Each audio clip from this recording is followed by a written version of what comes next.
Hello, and welcome to Access Studio.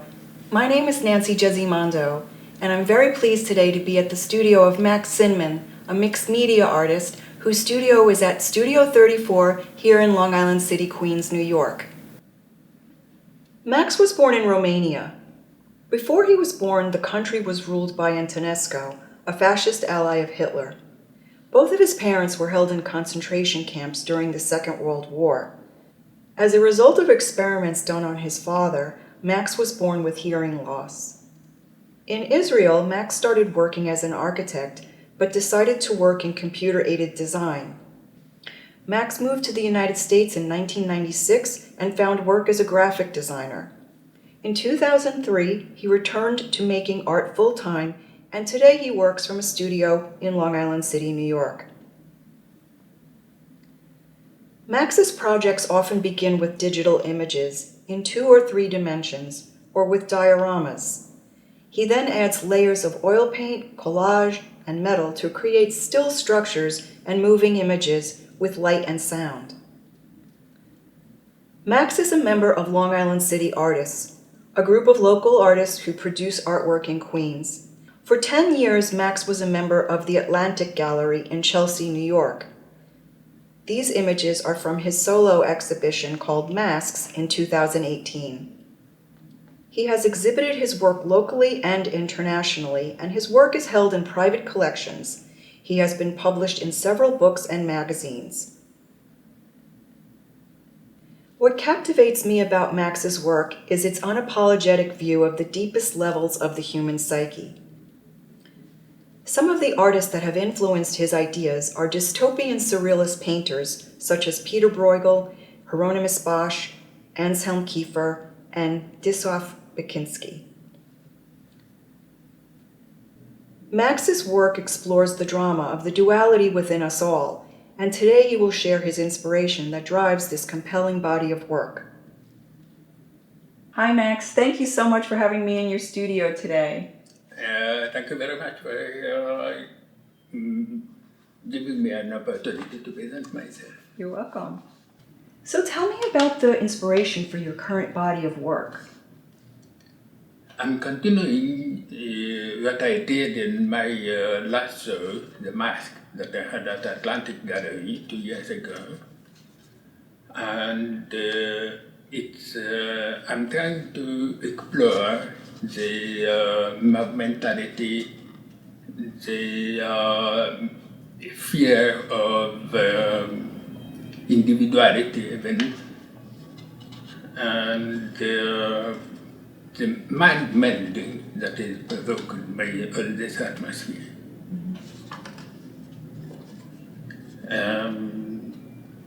Two examples might be the world in my mind, and the other work is a new kind of splendor. So tell me about those pieces. What do they mean for you? Part of the world in my mind is about the small people. In a way, I could relate to Gulliver, the giant, and the small people that are surrounding him. And what I see is actually more the small people that are surrounding us and make a kind of a white noise around us. And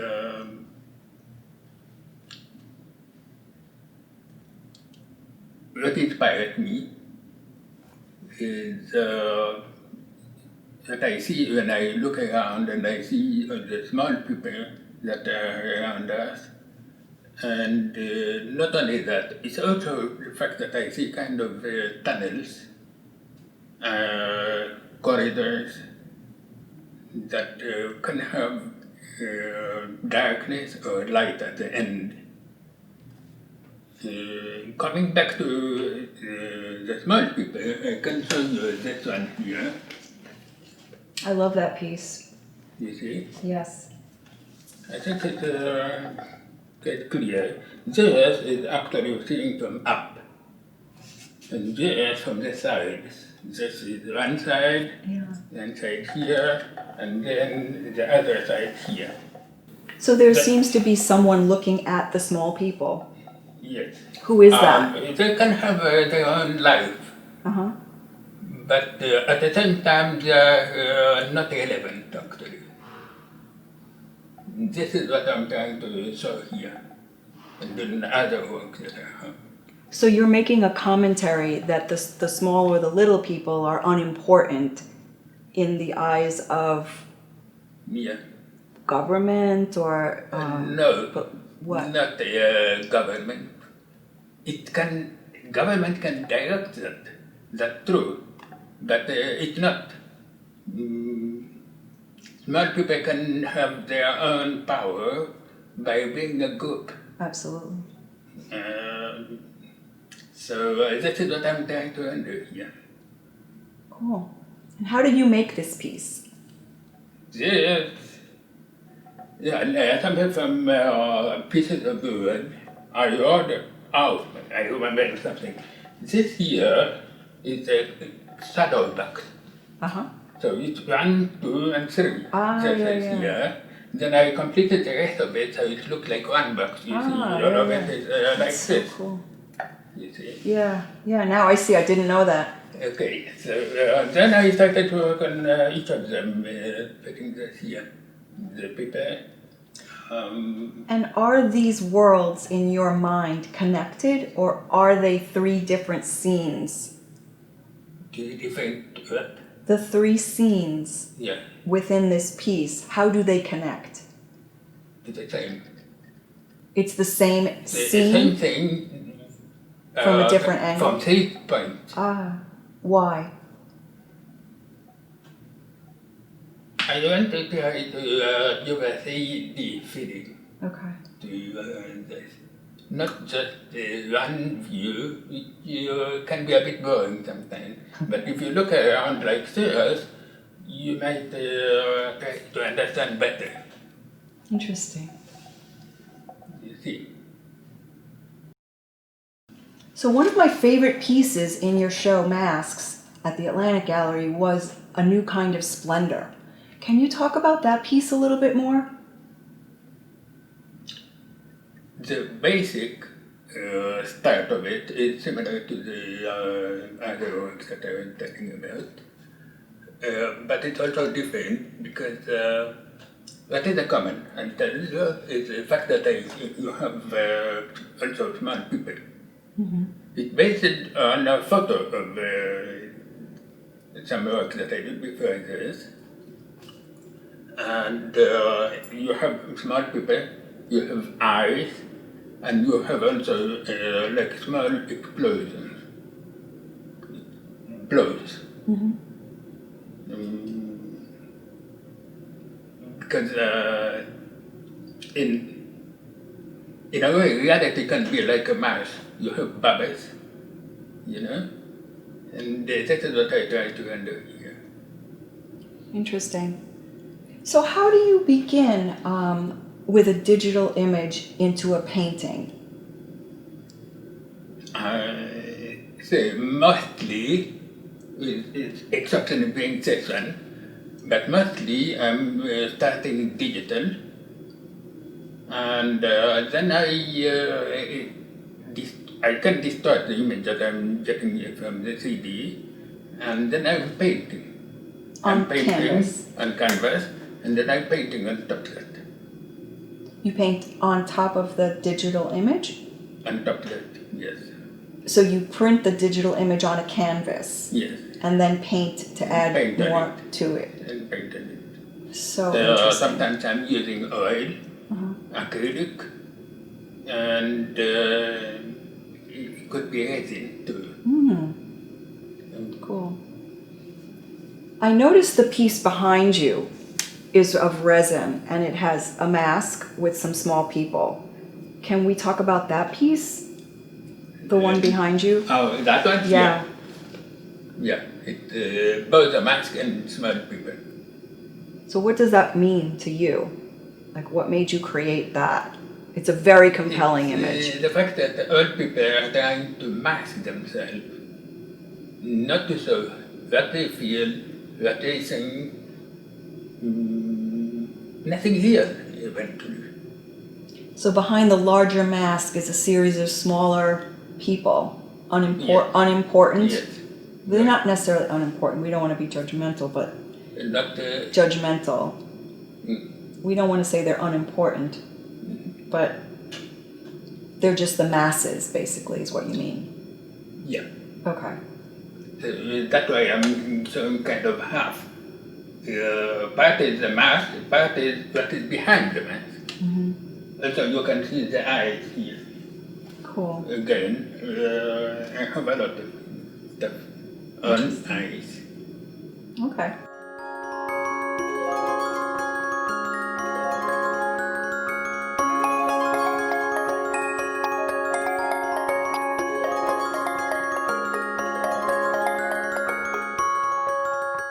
So you use a lot of different materials in your work. I'm looking around and I see paintings and I see resin and boxes, box constructions and various types of sculpture and painting. And some of your panels are coated with resin. What is it about the appeal of resin for you?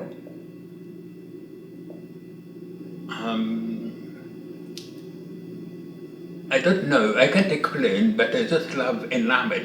And resin is the closest that I can get to that. Also, there is another thing. Resin gives depth to the image.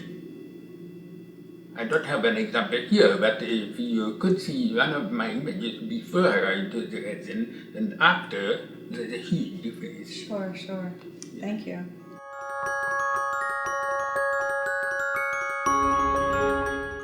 What inspires you to start a new piece?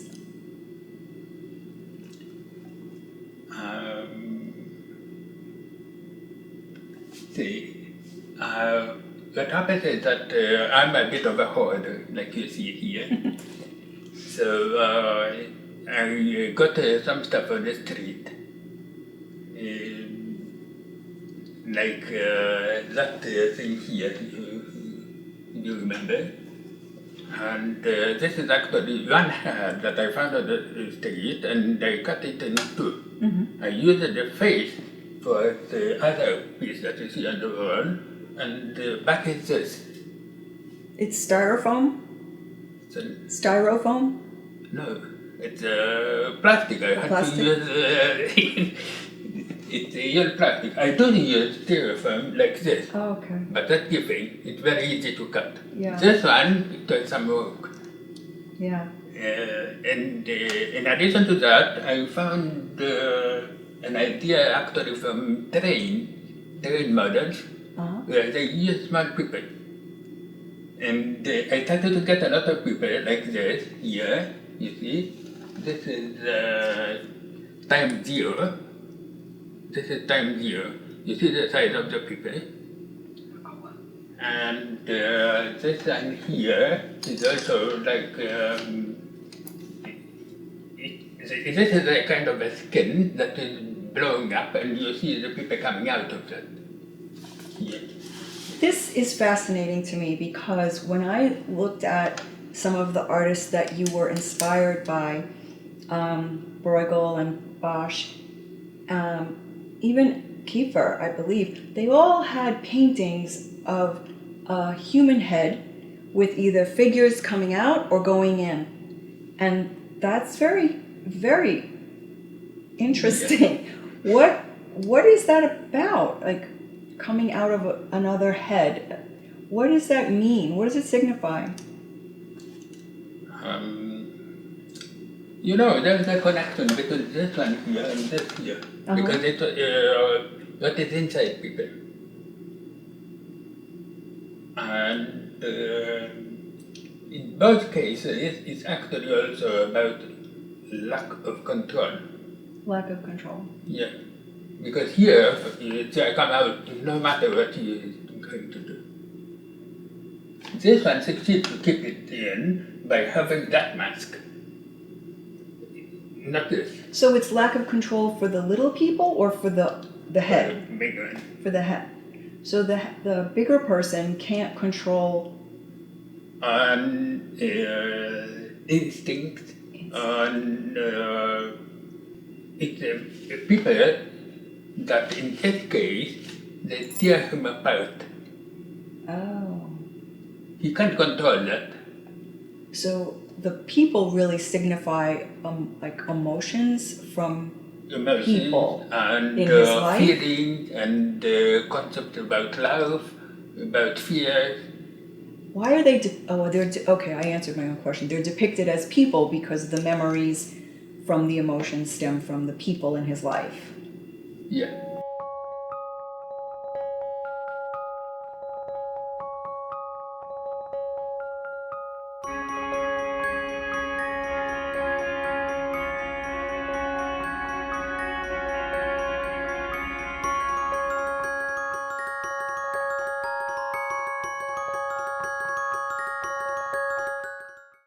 So this is a really interesting assemblage with many different materials. Can you discuss the significance of this piece with me? It's about time. So what happens is, you see this generally a circular thing. The people out here are a photo from a gallery that I distorted to look like a circle. Because I did see many times people that come to galleries are kind of not really interested in the artwork, just floating. They don't really engage. They just sort of. No, just floating around. The people here is just accentuating the shape of this, and it's people that waste time. This here are made on a 3D printer. That figure, you mean? That larger figure? figure? I made on a 3D printer. 3D printed, okay. I have a small one, Oh, so wow. I made this. And it represents me. Oh. Watching the time passing by, you see the dial here has no need. Okay. It's just the dial, Okay. because the time has already no importance. So it's just me watching time passing by and wasted. Oh, wow. It's multi-layers of meaning. Yeah. Like the clock that is always says now.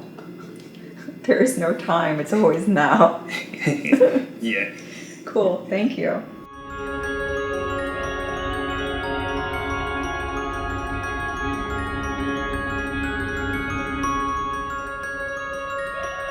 So the pieces that you made from that one plastic head, the two different pieces, can you discuss this one that you based this other painting on?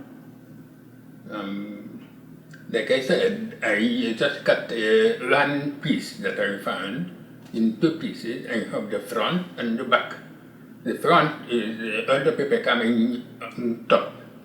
This is more Gulliver actually, because you remember maybe they come and overrun Gulliver. The back of this, like you see here, is it's more complex in a way, because it's also more materials that I use in that. I use even resin, for example. So the figures inside look like floating. You have the eyes, and it's not exactly what appears in the front. You have to, but it's not so important like in this work. The images are very different, the significance, but I'm curious about the significance of this second piece.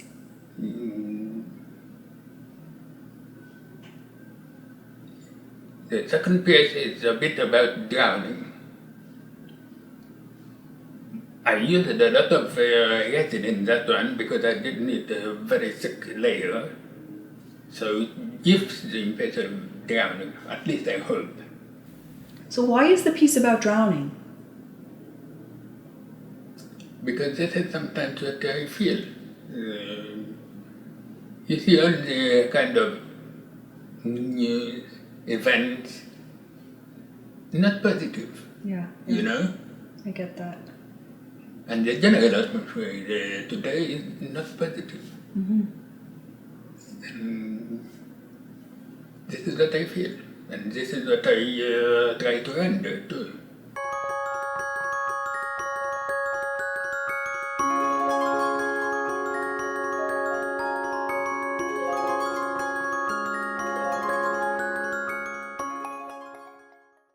So, do you keep a sketchbook to begin your work?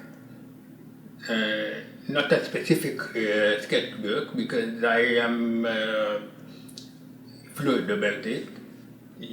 I can use black paper, which I love. I can use watercolor paper. I can use mylar or Yupo, which are very smooth. Also, the size for it, that matters. And I can't carry everything, so I can change between the sketchbook that I have. Mm-hmm. I also use my iPad as a sketchbook, and I keep the fragments of ideas. What contemporary artists do you follow and find inspiring? Alive, you mean? Yeah. Kiefer, Anselm Kiefer, and Sue Bing. What I love about them, like generally what artists speak to me, and I feel it, is when they believe what they do. And you feel that they are honest about it. This is what is important for me. Yeah. There's another artist that is Polish but not alive anymore, Beksinski. His atmospheric work is incredible. I agree. I could see the influence and the similarity in the point of view.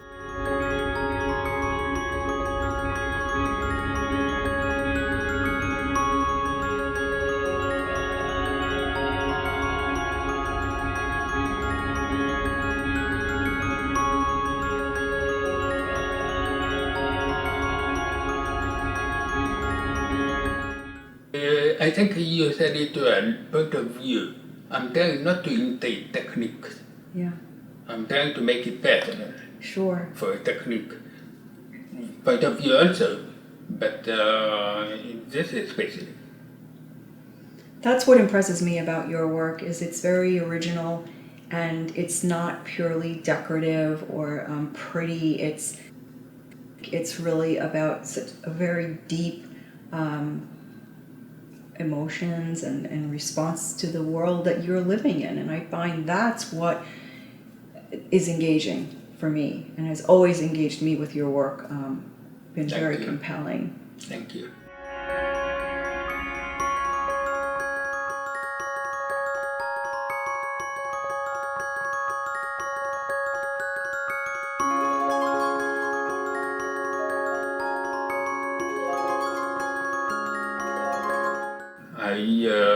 After my last survey at the Atlantic Gallery, I left. I felt it time for a new page, to turn the page. And at this point, I'm looking around. And speaking of trying to put out my work, I hope, for instance, that next year is going to be after COVID, and there's going to be an open studio. It's a lot of studios this floor here, and I hope it will succeed. Everyone's looking forward to gathering again with everyone, and hopefully it will be well attended because your work is so engaging. You also work in video, so what is the attraction to the video? Attraction? Yeah, like what makes you like the moving image. Just the fact that it's not static. Yeah. Yeah. The fact that it's not static. For instance, you remember that I have kind of tunnels, rotating circular images. It's hard to render that in a static image. I think it's, I can do this, but I'm trying also to solve that trick. Yeah. I like the video work as well.